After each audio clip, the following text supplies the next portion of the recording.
Good morning, everyone, and welcome to Evolving with Soul. I'm Josette Diaz, and I am a self-awareness coach for women in midlife. And I help women to understand their emotions and their strengths. And one of the ways that I do that is through a beautiful community that I have curated called the Art of Awareness. And this is where women have the opportunity to really start to unveil who they are at their truest level through art and creativity. And it is a way to reveal yourself in ease. And I have some beautiful guests with me today.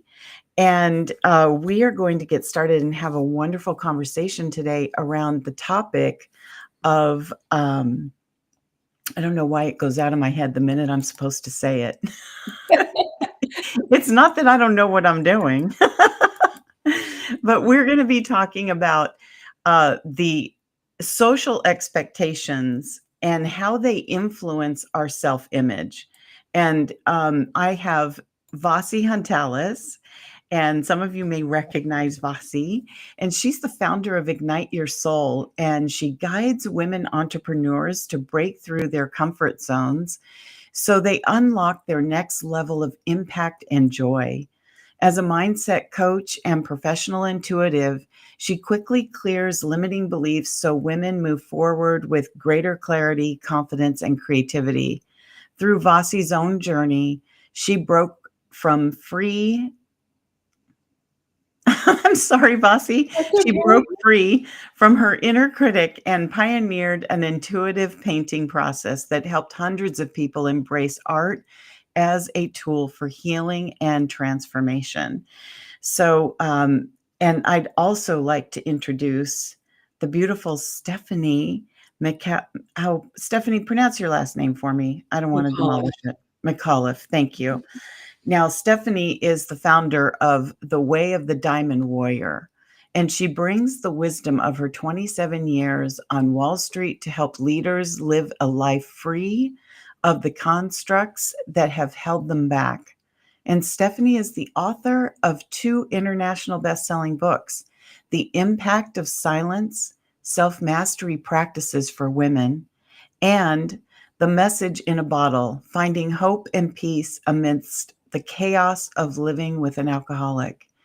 So just from those bios, you all can see that we're going to have a really good conversation here around how societal expectations really impact how we see ourselves.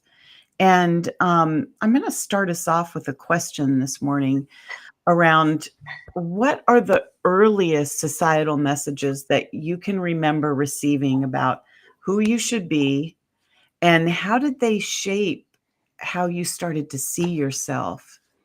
Mm. Mhm. I know it's a big question, right? It is. And the first thing that comes to mind is my mother remarried when I was 7 or so. Mm, We moved into my stepfather's house, and in the basement were stacks of Playboy and Penthouse magazines. mm, And that was, and I mean, stacks. And that was how I learned women were supposed to look. And that if we looked a certain way, we would be selected and we mm, would be chosen. mm. And it was an honor to be chosen for how we looked a certain way. And that left an indelible image in all aspects of my being. Yeah. I love that you mentioned how being picked. You know, I think as women, we think that we are on display, like you just gave this beautiful example of it, that, you know, we do assume that we have to be a certain way in order to be chosen rather than we choose. Mm. And I think that's such a path that so many women fall into. We don't think about it at all. It's just the way that we're raised, right? Like you just said, the example of, you know, showing up in a male's home, a man's home, and then seeing, you know, what the image of women is supposed to look like. and how what makes you desirable. Mm. What do you think, Vasi? You wanna share on Yeah, that? wow, that's a very powerful one, Stephanie. Thank you Mhm, for sharing that. For me, I don't have like a specific time, but what I can remember is a pattern of being told to follow rules, mhm. to Yeah. do it a certain way, and that you could not change that, or you were a bad person or irresponsible or whatever. And the Mhm, rules had to do with everything from how to look to how to act to how to be in school to how to spend free time. It just felt like a lot of rules. And so I came away with that with a label, which was a rebel. It was like I pushed against that. It just did not feel right. I just knew that. And so, that wasn't necessarily a good thing, to think of myself as a rebel, because then it felt sort of like the black sheep or whatever, you want to call it, or the oddball out. yeah, yeah. Um, but I remember, like, especially around spirituality, like I felt very spiritually connected when I Mhm. was young, and I used to sit on our ranch and meditate on rocks. And at 7 years old, it's just like my thing. And it was like, no, religion is the rule to follow, not Right. like not okay to be spiritual, not okay to explore that personal relationship. Follow Mm, religion. There's structure and mm. rules around that. So I remember that being something that was an expectation that just didn't feel right to me, to my heart, to my soul. Yeah, that's really interesting. I wanna say that, like, when I was growing up, I had that same kind of connection and didn't know how to define it, so I would go to church with all of my friends. If I stayed at their house and Sunday was church day, I was like, "That's okay," because I wanted to go, and I had a lot of curiosity around that, and I have to say that, like, as far as, societal expectations, I felt like, for me, the, um the biggest thing in my household was that my dad wasn't around a lot. He was a traveling salesman back when they did that. And, um, and my mother was just extremely unhappy. And I remember her always being upset or always kind of like angry, resentful, crying about her life. Like it wasn't what she expected. And she felt very confined in, um, in her marriage, in her situation, or at least that's the way she seemed to be privately, and that's what I saw, and then my father had Playboy magazines under the bathroom sink, and Mm, so I saw that image too, and I think the message was more that you did have to be a certain way to be desired, and what would keep a man around. And otherwise, you could be kind of miserable. And I really feel like that's where my, passion for wanting to help women, began. That was the spark because I knew there was something really not right about everything that was going on Mhm. around me. Well, and it's interesting that you both bring up religion because I know I was doing energy work with people before the age of 3. I have Mhm. memories of it. Mm. And yet, through the rules of religion, it was obey the rules, Mhm. and you were looking out for how you were going to be judged by all of the people around you. And it's like we're put in this box of you have to be a good girl. You have to, you know, not be yourself. Yeah. mhm, And we're taught that so much. And when I think of your mother, it's like, how much was she like the caterpillar in the chrysalis trying to Mhm. break out of this life that she was living? And Mhm. granted, there weren't a lot of choices for Yeah. our mothers or grandmothers. And Right. so we now get to break the cycle. Yeah. mhm, And yet sometimes we have to live within that cycle in order to know that, no, I don't want to repeat the same patterns Right. and these labels and these rules that I grew up with Mhm. that were kind of beaten into me of how I'm accepted, how I'm chosen, how I'm supposed to live, how I'm supposed to give away my power in order to be accepted. Yeah. I think there's a very big movement right now of saying, no, even though there's part of the world that wants to keep things as they were 100 Right. years ago, Mhm. or even 50 years ago, there's a big group of us that's saying, no, because we're all individuals and we all bring our own magic, and we can create an alchemy of all of the greatness that we're all bringing Mhm. and let go of some of those boxes and those rules and the judgments. Yes. Because we all have a lot to bring, we all have a lot to offer. Mhm. It's breaking away from those paradigms that have been around for a really, really, really long time. Really long time. There's a book that, Vasi, I know that you know the book,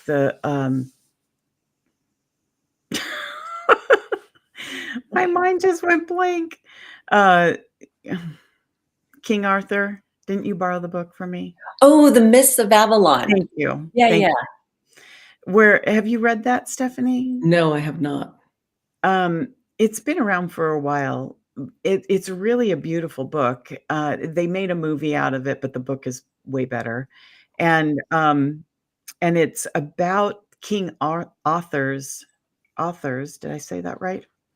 Um, Kingdom, and how women had been the alchemists and, the mystics, etcetera, and then how they had to, like, remove themselves, and they basically lived on, Avalon, and you couldn't find it except through the mist. Is that right, Vasi? Yeah, I mean, it's Minute? been Yeah, 35 it's years been a since I minute. read it, Yeah, but yeah, I yeah. think that's it. But something like that. So if you're Mhm. familiar with the book and it's different, go with your version.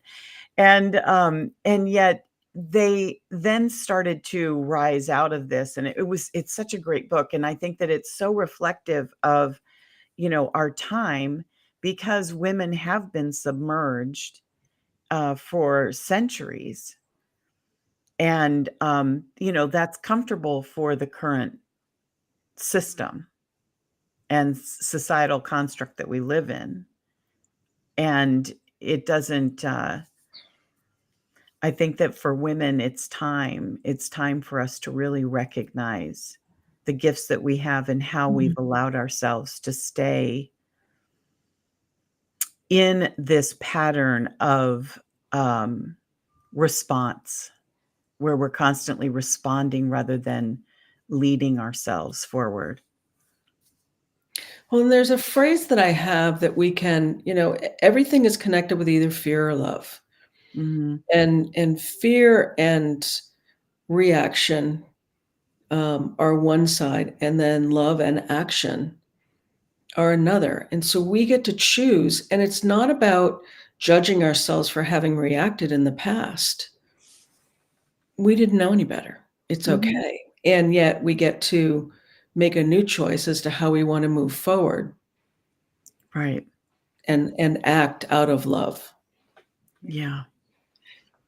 And for me, that journey has been, over the years, very interesting, not straightforward, as most journeys are, right? Right. And it's been about self-love.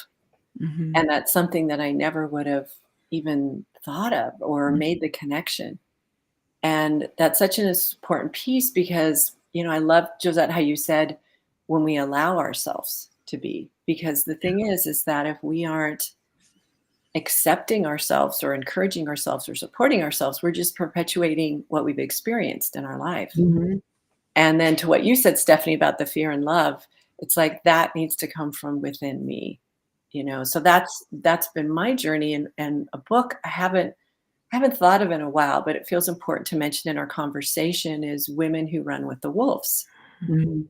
And that's been, I think it was introduced to me, I was about 29. I was going through a divorce, and I had an amazing, I mean, I don't think she called herself at the time, but an expressive arts therapist who was just, and did shamanism and things. And so that book was all about reclaiming the wild within us.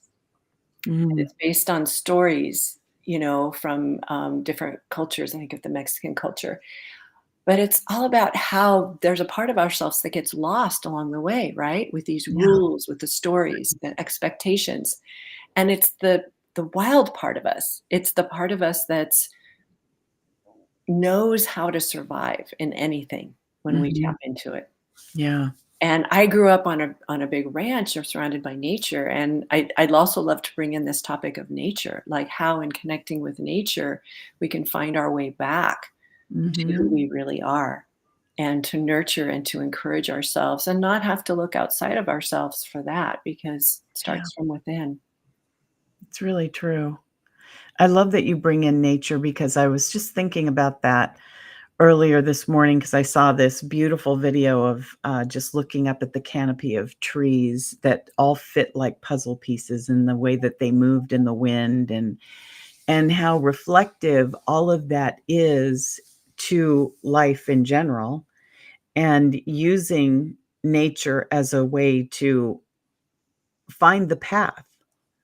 Because I think that we all, we forget about the simple things, the simplicity of what exists all around us that we have available constantly, and we don't recognize it, Mm. and bringing it back to that wild center of who we are, it really is in nature everywhere. Yeah, and nature doesn't question itself. Yes. Yeah. We do. Yeah. Nature doesn't. And there's a river I walk along here in Texas, and there's some Egyptian geese. Mm. And the male and female had a gaggle of 7 babies, and I've been watching them from when they were little tiny with the polka dotted feathers, fascinating markings. And the mother and the father taking the whole group out together all the time when I'll see them. And the father is always being very protective and watching as the mother is teaching the baby ducks, geese, how to eat and how to forage, and they go further and further from their nest. And there's just no questioning it. It's Mm. there's the guardian, and so they're playing their roles, and yet they're not questioning like we do. Our ego gets in the way sometimes, and we Mhm. begin to doubt ourselves. And I think that goes back to the original question that you asked, Josette, Yeah. is, the societal messages of sometimes our parents will instill fear in us in the attempt to keep us safe because they don't want us to experience what they did. Yeah. And yet what that's doing is it's instilling a message of the world isn't safe, Mhm. Right. or this isn't safe, or you can't do that. And it's through no fault of there's, for the most part, trying to raise us the best that they Right. can. And yet it's sometimes the projection of their own fears Mhm. that we take Mhm. on, especially in our initial 8 years. We're like a sponge. We're taking on the energy of everything around us. Mhm. Yeah. And we take on these things of, "I can't, I won't, I need to look over my shoulders," expecting danger.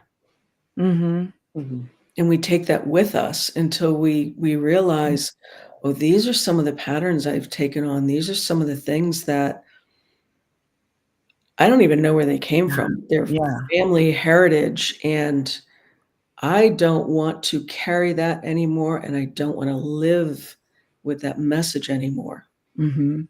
And that's when I think we really begin to free ourselves, which goes back to women who run with wolves. Mhm. Yes. I feel like that what you just said, Stephanie, really pinpoints the beginning of your unfolding, and that Mhm. unfolding is done in so many different layers of, becoming aware so that you can start to recognize the pattern that's showing up. And then once you sort of recognize the pattern, it's great to recognize it, then you have to work with it. Yes. And, that's the work, right? That's the deeper work that I think everyone here helps other women with.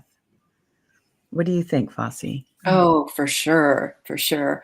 When I do DNA healing with clients and we look at how far back Mhm. those patterns are that have come through, it's really it's ve very illuminating because there's a sense of, oh, okay, this isn't who I am at my core, but it's what I am. In other words, it's what I've come through with.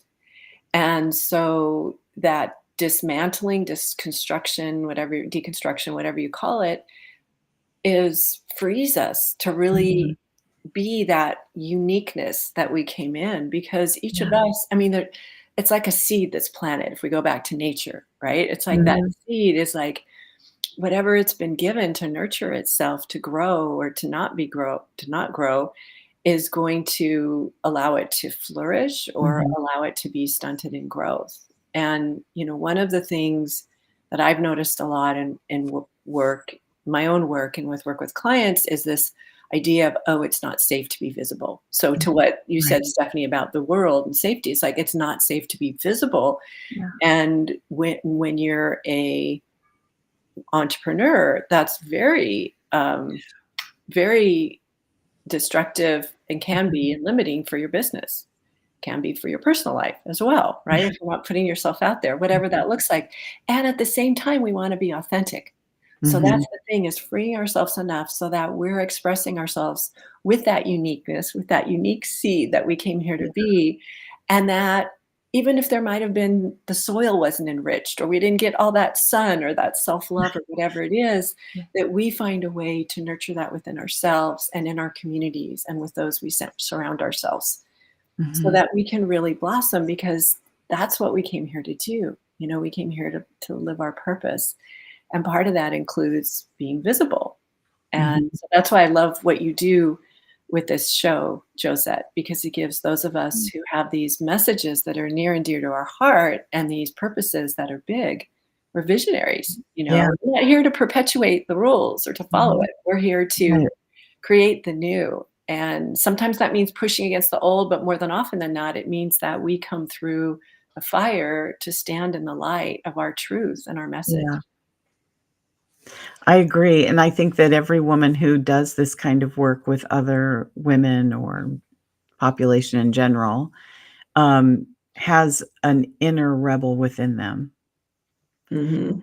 You have to, right? You have to. You have to have that inner rebel because you wanna push up against what you because you're doing a lot of work between light and shadow, Mhm, and so you have to be able to penetrate that in order to help people open up to the gifts of who they are. mhm, I was just thinking when you were speaking, both of you were speaking about my last art circle in the art of awareness, where we worked in the month of February on congruency in your heart. So that because so often we say we have all these things, right? Yeah, but we in our heart have this incongruency about the way we live and operate. Mhm. And so through the exercise, one of the members did this beautiful drawing, and you were to create a portrait or picture of where you are currently and where you're going, and there's a bridge. Well, her bridge turned out to be two different things. She had a ladder that had a lot of flow and freedom, and she also had a spiral staircase. And it was interesting to hear her speak about the spiral staircase because that was like, I know it's going to be harder. It's going to take me longer. I'm going to have to, take breaks because, it gets wobbly and going up in a spiral can be dizzying and et cetera, et cetera. And so we were having this conversation around what that meant to her and why the spiral staircase to lean into it more because it's a creation that she placed on paper that states she chooses the hard way mm, and makes it complicated mhm, and can, throw her off, like she's not really as focused. And so it was a very interesting conversation to have, with her. And so this is, one of the reasons that I love using art in this way because it helps you to reveal things to yourself more than you realize. Mhm. You don't you go, "Oh, it's art," and, okay, whatever. Yet you can really, speak it's opening a different doorway for you to have a different conversation with yourself within your soul. And your soul is always wanting to reveal to you the next thing. We Mhm. just have to be able to pay attention to it. And so if creativity is a way that you'd wanna do that, that's why I wanted to have these conversations, because I think that both of you use creative tools to do that in order to help women, with, revealing themselves. And, Vasi, you've kind of spoken to that through what you were saying around, DNA and using, nature. And I'd like to know, Stephanie, from you a little bit more of how you use your tools to help women reveal to themselves. I do a lot of guided visualizations and guided journeys to take people from where they are to a place back within themselves that they've lost connection with, whether it be joy or safety or peace. Mhm. And for them to be able to be in this space and to really feel it and embody it. Because a lot of times when we're doing this deeper, darker shadow work, which is so necessary, and that's where a Mhm, lot of the magic is, our ego wants to say, no, it's not safe to go there. And yet, when we're doing guided visualizations, we can bypass the ego and go into the subconscious and really get to what's more deeply held within us, that we are safe, that we are okay. mhm, And then while we're doing this, I'm also doing energy work. So we're clearing out the energies, and some of it is also past life, some of it is generational. One of the big things I do with clients is cord clearings. And so it's cutting the energetic connections between you and the other person, and also clearing out the energy that you've held within your body that's been connected with those cords. mhm, So that's where we may have blocks around our hearts, or especially in and around our solar plexus or sacral chakras. yeah, We hold a lot of things within when we haven't had the space to be able to give a voice to them. And so the deeper work that I do with my clients is are those, as well as the practical work of, let's dive into, what are your resentments? mm, What are the obligations that you grew up with? What are mhm, some of the rules that you grew up with? And so we're mixing the logical with the mystical yeah, to look at all of the aspects of our physical, mental, emotional, energetic, and spiritual mhm. aspects of something. Yes, and I like that you, blend the logical and the mystical, because I think that, so often anyone who does the work of the unknown or the unseen, um, is thought of like magical thinking, or, Mm, it's airy-fairy, or you're just a little, like you're playing around. And yet this is very, deep work that actually, enhances your life. And Vasi, I know that you work with a lot of women who are in leadership that are visionaries.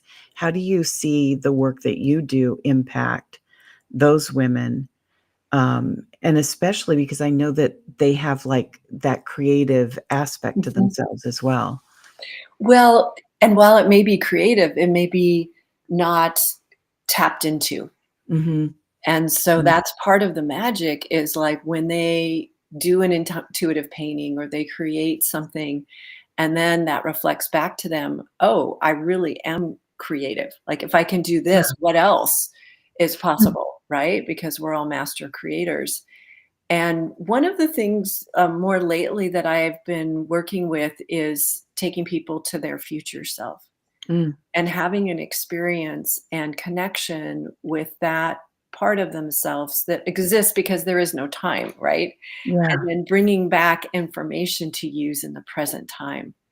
And that's creativity in a whole other way, because who we are in the future is having resolved whatever that is. And so it's a very Right. playful, fun way. And Yeah. I did it for a group the other day, and on Zoom, and I saw a couple of people in person afterwards, and they said, I can go back to that place. I can still remember what it's like. So now they've reinforced that, right? That Yeah. connection with that bigger part of themselves that's already Mhm. in that place. And so I love using art, creativity, visualization as a way to fast track that, Mhm. Mhm. to go to the place where we already exist and know ourselves as whole and complete Yeah. and connected and Yeah. reconnected. And one of the things that I think is, well, this will take us into another thing. So I'm going to pause there, Josette, and see where you want to take us next. Well, I was just thinking when you said that, when you were speaking about, bringing women into their future selves in Mhm. the way that you're discussing it, I noticed myself think, "Oh, I don't know, what's that look like?" There's this little, voice in my mind, my ego comes in and says, "Oh, I don't know if you could do that. I don't how could you get to the future of you?" Well, and that's recognized, that's the ego mind. Yes. Okay, that's the left part of the brain. Yeah. And so there's not only energy work I do in those journeys, but there's also things that are activating your right brain so that you are just stepping into that.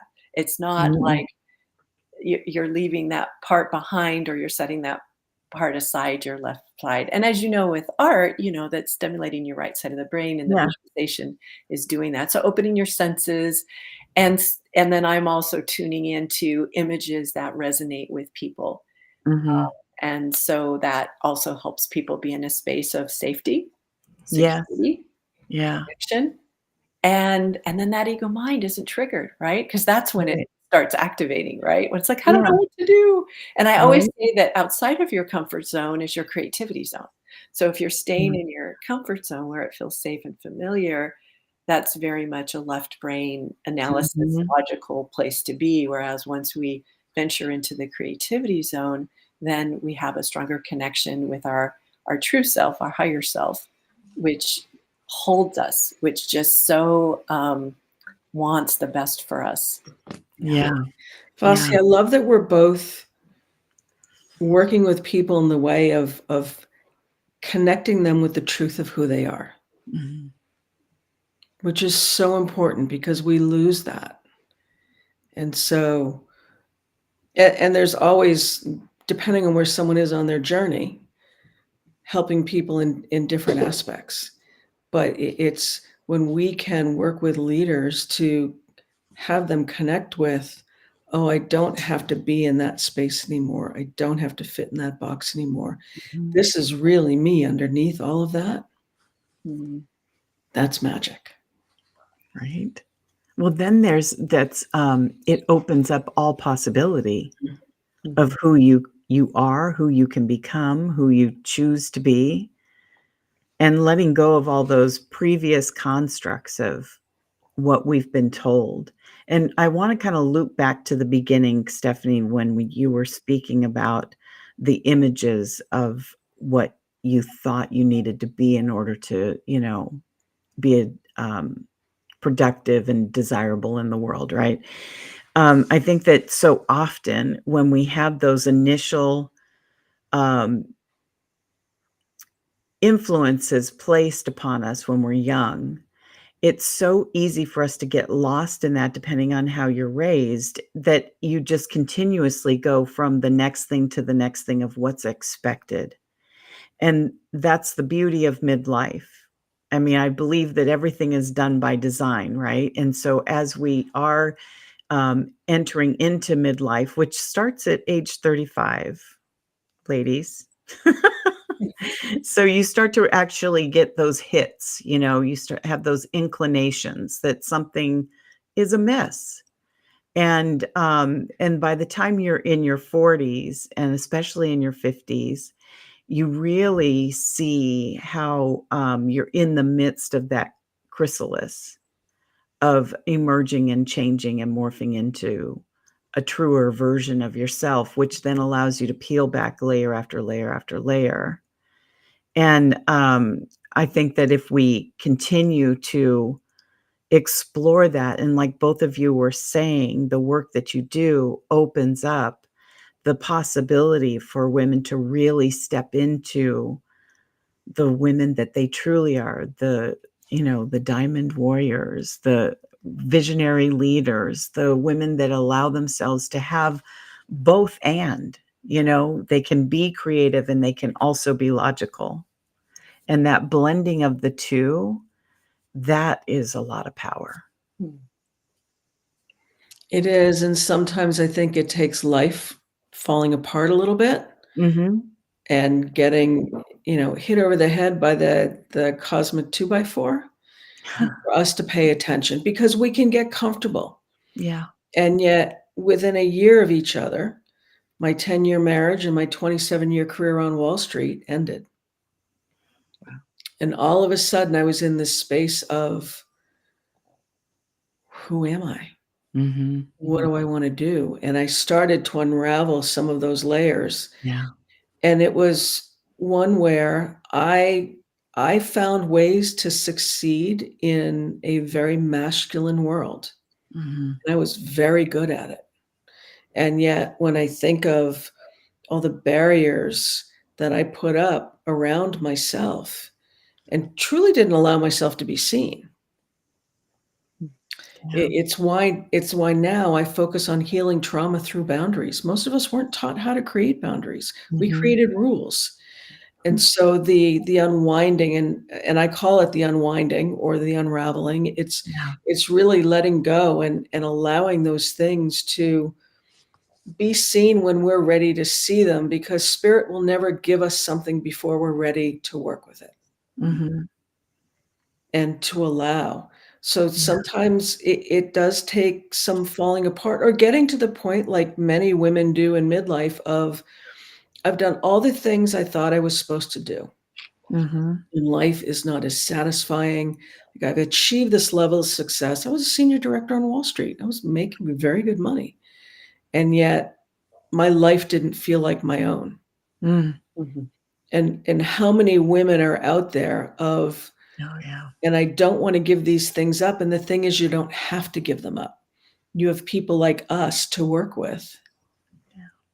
in multiple capacities so that you can still stay where you are and yet evolve from within Mhm. to Mhm. reconnect with those things that we've lost the connection to.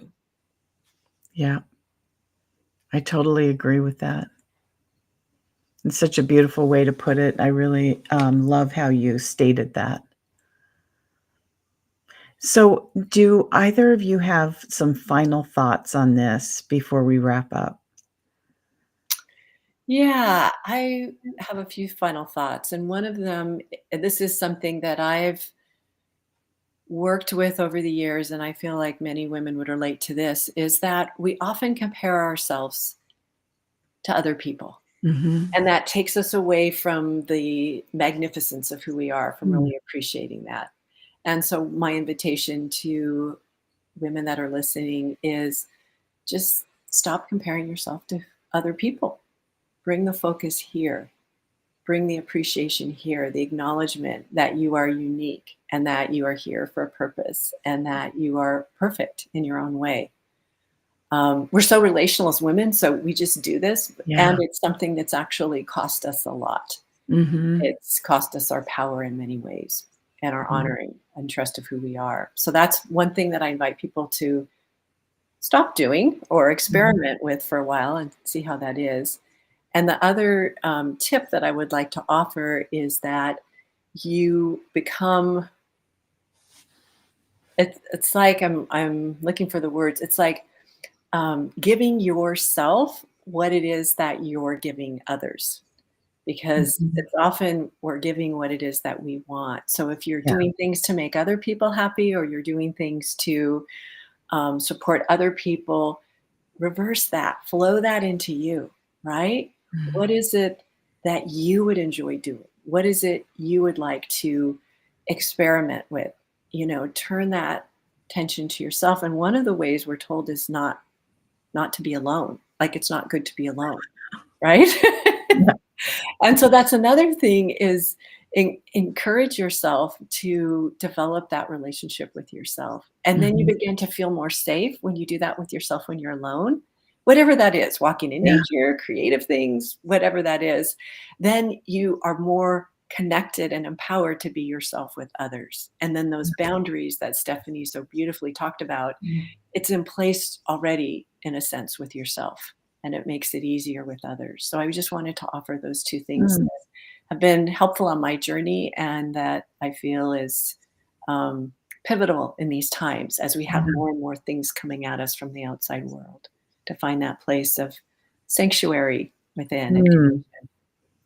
That's beautiful, Vasi, and it's such a good reminder to tell not tell, but to inform, you know, and remind women of the comparisons, Yeah. Mhm. 'cause it really does squash our good, Mhm. right? Thank you for that. Mhm. It's beautiful. Stephanie, how about yourself? So I want to add to what Vasi just said is take your younger self out on a date. Mm. What would she want to eat? Where would she want to go? It could be a walk in nature with a bologna and cheese sandwich on really bad white bread and chocolate chip cookies and orange soda, and like reconnect with an aspect of your younger self. Mm. And then to connect with her even more deeply, or him, but her, um, like write her a letter. Mhm. What do you want to say to her? And then have her write a letter to you.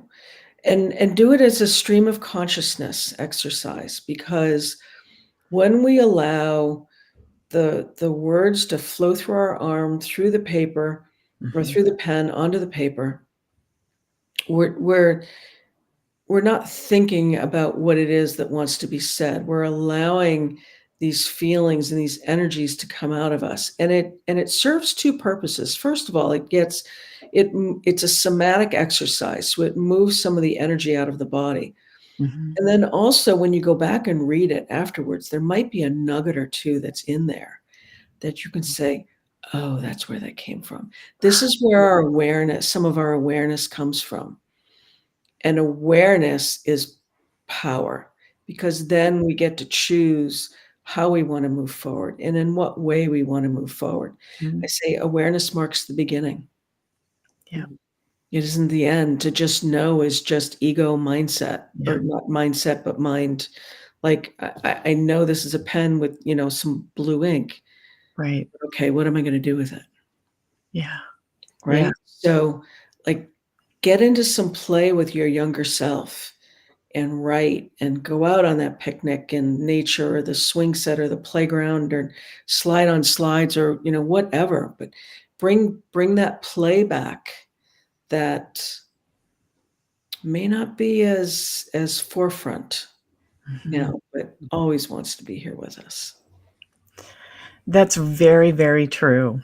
And I think that we do, most adults will even admit that they've lost that spark of playfulness and, that childhood, uh, way of being in life. And it is such an important, way for us to stay tapped into our creativity. I totally agree with you. I love that.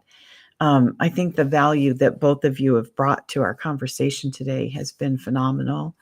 And anyone listening is going to learn so much from both of you in the ways of thinking about how society has shaped the way that they consider themselves in the world. And that's what these conversations are all about. It's an opportunity for us to grow and an opportunity to listen to the wisdom of other women out there that are available to you. And so that leads me into letting you know that I'll be putting all of your information into the comments so that people can access you. You can also watch this on YouTube if you miss part of it. And that's at Josette Diaz Coach on YouTube. And so we'll have everything there for you. And I thank both of you so very much from the bottom of my heart that to have you here and to have this conversation. And Stephanie, I'd love to see you come back with Vasi and I. Vasi's my resident guest consistently as long as she Mhm. wants to be here. And Thank you. so I would love to have you back as well. So Thank I you. want to thank you. Yes, thank you so much. It was a beautiful conversation. So much wisdom that was poured out today. So, all right, everyone, we'll see you next week. Was there anything that you both have, either of you have coming up that you'd like to share before I sign off? I do. Yes, please. The second edition of my second book, The Impact of Silence, is being published on March 12th. Beautiful. Yay. And that has a lot of tools and invitations and goes into the science and the woo and the practical and historical aspects of how we've been systemically silenced, how we continue to silence ourselves, and ways to connect with our voice. So March 12th, The Mm, Impact of Silence. Thank you. right. Yes, thank you, Stephanie. Thank you. How about you, Vasi? I have a stay tuned for my book coming out in a couple of months. I don't have a set date, but I will keep our listeners posted. How's that? Okay, beautiful. Yes, thank you so much. Thank you. Okay, everyone, we'll see you next week. And if you're interested in learning more about a community called the Art of Awareness, I'll leave that link here as well.